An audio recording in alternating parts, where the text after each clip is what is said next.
بسم اللہ الرحمن الرحیم۔ پیارے ناظرین، رزق میں کشادگی کا وظیفہ سماعت فرمائیں۔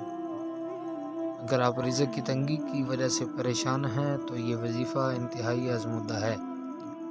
اگر کوئی شخص یہ چاہتا ہے کہ اس کے رزق میں کشادگی ہو جائے اور بے روزگاری سے نجات مل جائے تو اس کو چاہیے کہ یہ کلمات 339 مرتبہ روزانہ معمول بنا کر پڑھے تو انشاءاللہ العزیز اللہ تعالیٰ کے فضل و کرم سے بے روزگاری سے نجات ملے گی، رزق میں فراوانی ہی فراوانی ہوگی، اللہ تعالیٰ کی رحمتوں کا نزول ہوگا۔ کلمات کیا ہیں؟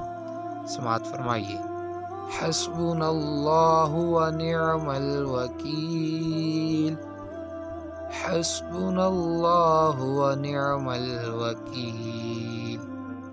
پیارے ناظرین، ویڈیو اچھی لگے تو چینل کو سبسکرائب کرنا مت بھولیے گا اور اس کو شیئر لازمی کیجیے گا تاکہ دوسرے احباب کا بھی فائدہ ہو سکے۔